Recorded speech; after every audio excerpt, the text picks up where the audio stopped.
What's going on, everyone? Juicebags here, and welcome back to some Dungeon Defenders 2. It's been a little while since I did two different things, and first off is visit Frostbound Arena. This, of course, is our newest incursion that hit the game. It's a really fun one to run. This one, we're in Chaos 10 here on the Frostbound Arena, and then the second thing I haven't done in a good bit is play around with the Poon. So it is time to bust out the Squire's Ballista and see if we can't get this one done. Now, this map, you can turtle build this with just about any defense.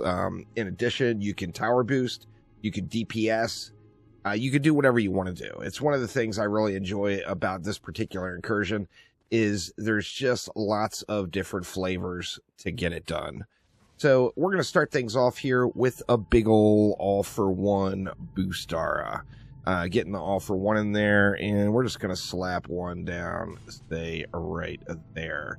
Now, we're pooning this one up. We're basically just going to put one poon on every single lane. So let's do exactly that. See, where do we want to start it? I guess we'll start things off pointed this way. And we're just, like I said, we're just going to go one poon in every direction. So one there. We'll go one there. We'll go one there. And then we'll go one there. I'm going to split this up into two different stacks. Can stack it all together, of course. But it makes it a little bit easier to get your buff beams down if you do separate stacks.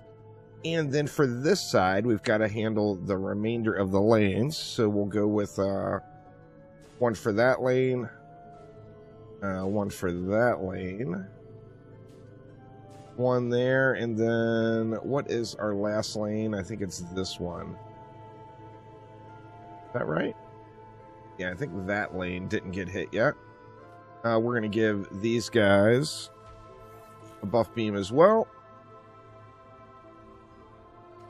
And then we're just going to wrap it all up with a reflect beam. So you actually don't have a big threat of ranged enemies on this map. But we're going to do it anyway, just because I love creating the cage and hiding inside of it. So that is what I'm going to do here for this one. We're going to wrap it all up all nice and tidy. And we're probably going to have a bunch of DU left. So I'm not sure what we'll do there. We can throw down like some distractions maybe. We got that little tiny gap. There's your sweet spot, baddies. If you're gonna shoot me through there.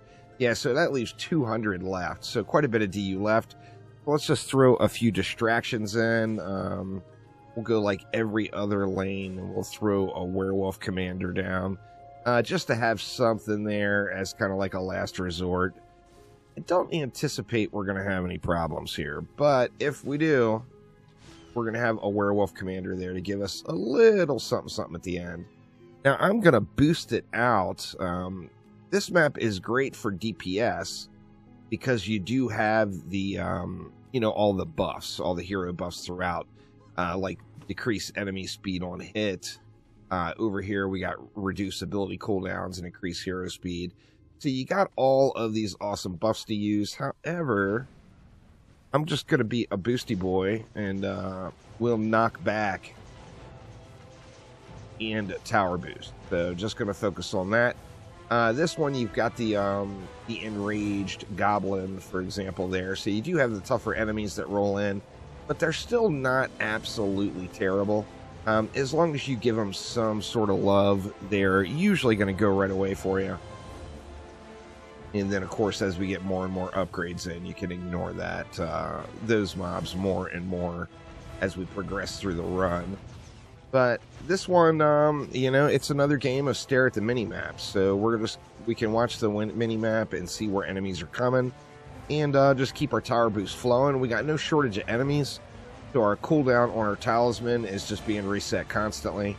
And, yeah, we can just keep spamming that down. We'll have 100% uptime very easily on this one, assuming I pay attention, of course.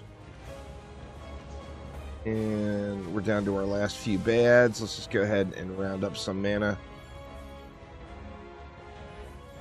while those last couple are dying off, and get some upgrades on these poons. Now, being a more expensive defense as far as its DU requirement, of course, we get low value from the upgrades. However, we're going to upgrade them anyway. After I get a few down, we're just going to spam. Yeah, we can just spam the upgrades in. We got an enraged orc this time around, a little tougher enemy, but still relatively squishy as far as Chaos 10 type content goes. This is definitely an easier expedition to run, and it's very different, and that's one of the things I kind of enjoy about it. It's nice to mix it up and have a different flavor of map that we're playing here. It does run fairly quick too. I mean, it's not the fastest incursion out there.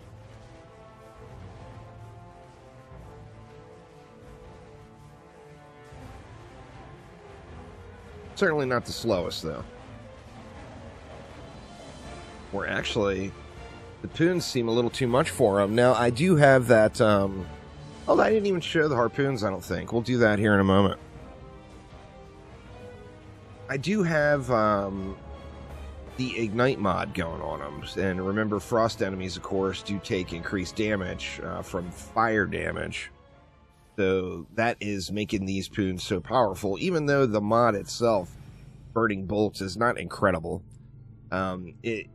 You know, it's not a big, huge DPS mod, but it does just add fire damage. Or attunes the tower to fire and gives you that fire dot, and that's what's burning them up. So we got kind of a generic setup on this one. We're going with Splody this time around. On this particular map, although the lanes are multiple, they're all the way around, the enemies are in generally tight packs. So we're going with Splody, Destruction, and Mass Destruction, and using Burning Bolts, Piercer, and Defense Rate. I'm getting no value at all out of Piercer on this one. However, I wasn't going to change a mod setup just for one map. So let's see, what do we have on this one? We got the mages rolling out this time around. Just spam it around a little bit and let it fly. The benefit you get on this one is the enemies are basically in a single file line for you. And using something like the harpoon that pierces through the packs, if all the enemies all line up in a real nice straight line, the harpoon is just going to wreck all of them. It's just going to go through every one. So makes for some very, very easy clear on this one, no doubt.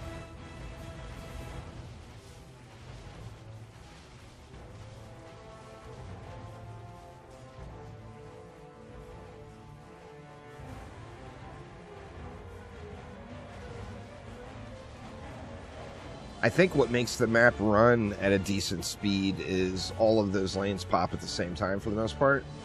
If you watch the well, we're down to the last grouping now, so these are the guys that are going to fall down from the portals here.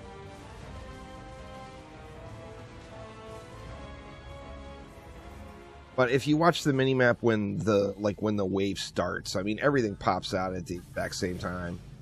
Kind of trivializes the clear time. We got Draken on this wave. Actually, almost there already. I didn't realize we had burned through it so fast.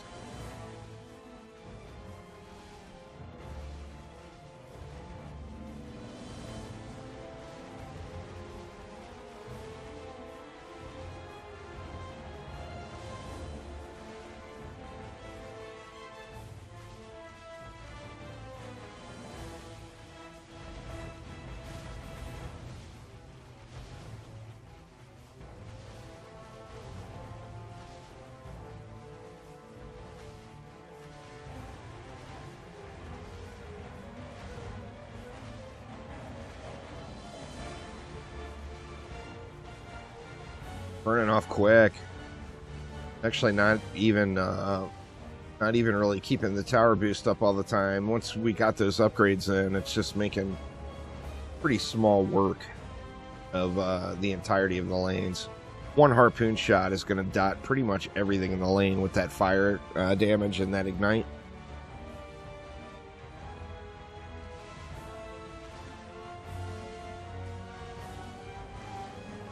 As soon as they spawn, they're pretty much insta-wrecked.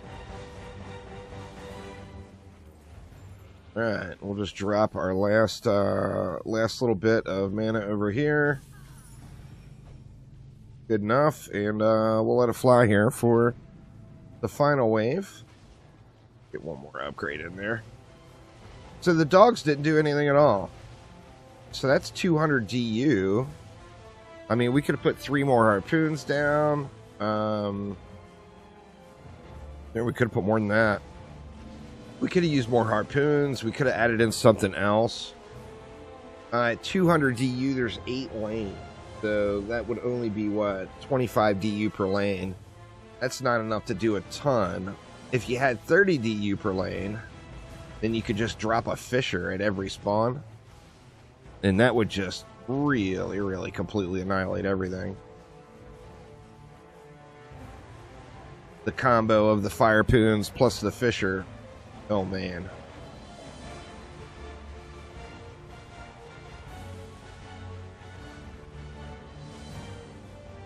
And then this one, of course, as you add more players, it becomes easier and easier because this map is all about, it's all about the, burning the enemies. It's all about DPS and the mobs with your hero. It's an arena-style map. I think it was designed with that in mind for a more active play using the buffs and everything.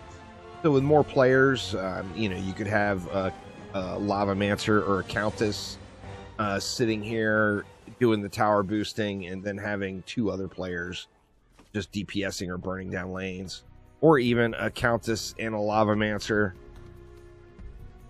and the Initiate, everybody tower boosting, and then the 4th person can go make everybody a sandwich and would have no issues there. So, yeah, good stuff. This is a fun little map. And like I said, it's something that's very different. There's a lot of different ways to complete it. It's one of the things I really enjoy about it. This one's going to give us the Ring of Regen. That one is not a super hot item, but it is useful if you are trying to create like a some kind of crazy tanky hero. The Ring of Regen will definitely help you out there. But anyway, that is going to get it for now. Thanks an absolute ton for watching. Hopefully everyone's having a wonderful start to their week. And I will see you next time around. Take it easy.